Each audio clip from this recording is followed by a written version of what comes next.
Bonjour tout le monde, Christian Quentin Et Shani O'Keefe. pour Infini Jeu. Aujourd'hui, on vous présente un petit jeu de cartes éducatif. C'est presque un des seuls jeux éducatifs qu'on a ici. Cardline ou Timeline, qui est de du même genre. Donc, on va vous présenter maintenant Cardline. Puis, on va vous parler de Timeline dans les commentaires finaux. Puis, vous ferez le parallèle. Là, c'est sensiblement la même chose. Donc, on va vous en parler. Puis, on revient.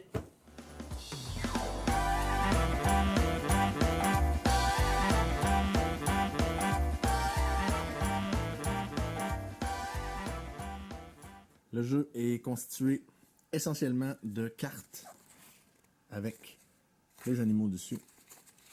Donc, d'un côté, il y a le dessin de l'animal. De l'autre côté, il y a les informations. Donc, la longueur, le poids et l'espérance de vie ici. Le jeu fonctionne. On va prendre une carte au hasard au début qu'on va placer au centre de la table comme ça, avec le côté information par en haut. Ensuite, on va donner un certain nombre de cartes à chaque joueur, dépendant du nombre de joueurs. Donc, disons qu'on joue une partie à 2, on se donne chacun 5 cartes. OK? Le but du jeu est très simple. On choisit une des catégories avec lesquelles on va jouer la partie. Donc, disons qu'ici, on va jouer avec le poids. Donc, à mon tour, si c'est ma main ici, je dois placer une de mes 5 cartes sur la ligne ici. Donc, si je pense que, par exemple, le manchot empereur est plus lourd que l'ours, ben, je vais le placer ici. Et si je pense qu'il est moins lourd, je vais le placer ici. Donc, je pense que c'est moins lourd. Je vais le placer ici. Et voilà, 30 kg alors que 450 kg pour l'ours. Donc, j'ai placé ma carte. J'en ai une de moins à placer. C'est maintenant au tour du prochain joueur à jouer. Le prochain joueur regarde ses cartes.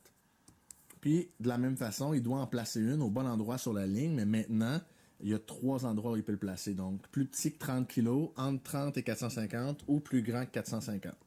Donc, disons que il décide de jouer la girafe, puis il dit ça, c'est moins lourd qu'un ours, mais c'est plus lourd qu'un manchot. Je place ça ici. Non, la girafe, c'est une tonne. C'était plus lourd que l'ours. Donc, la girafe, c'est mal placé, on la jette, elle reste pas sur la table, et ce joueur-là va devoir piger une nouvelle carte. Le jeu se termine quand un joueur a plus de cartes, donc a réussi à bien placer chacune de ses cartes. On peut jouer avec une des 3 valeurs. Il y en a les plus faciles, là. Normalement la longueur un petit peu plus facile que l'espérance de vie, par exemple. Et le jeu se fait aussi en version Globetrotter, donc je pense que c'est sur les pays avec la population, le PIB, ces trucs-là comme information. Et ce jeu-là est une dérive du jeu Timeline, qui est essentiellement le même concept, mais on a des inventions ou des événements, puis de l'autre côté, on a la date à laquelle c'est arrivé ou ça a été inventé. Et là, il faut placer sur la ligne du temps avec la bonne date. Donc, Cardline, Timeline, même genre de jeu. Ça ressemble à ça, c'est super simple, on peut jouer à ça avec nos enfants, et c'est vraiment, vraiment très amusant. Voilà. Donc voilà, c'était Cardline, ou Timeline, aussi. C'est sensiblement le même jeu, mais un avec des dates, l'autre avec des informations sur des animaux. Il y a la version Globetrotter aussi de celui-là avec les informations sur les pays. Donc, population, PIB, je pense. Je sais pas c'est quoi les 3 informations, mais avec les pays et leurs informations. Donc, comme je disais en ouverture, le seul jeu éducatif qu'on a ici, il y a vraiment une valeur éducative, là, celui avec les dates, celui-là avec les poids. On apprend des choses, puis on les retient.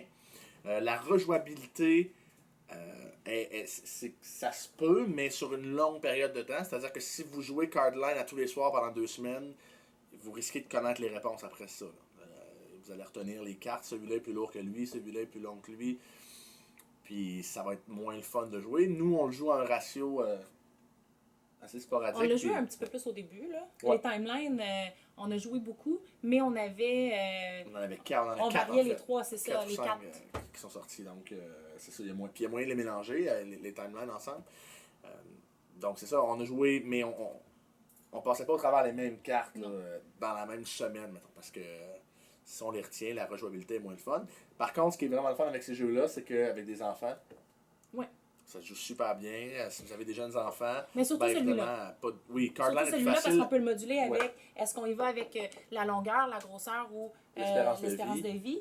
Ce qui veut dire que sais, déjà plus jeunes, si on parle du poids, ben là, ils vont y aller avec juste la grosseur. Si avec les photos, ça va aider tout ça. Alors que si on y va avec l'espérance de vie, ben là, on va peut-être y aller, même nous, l'espérance de vie, on a été surpris.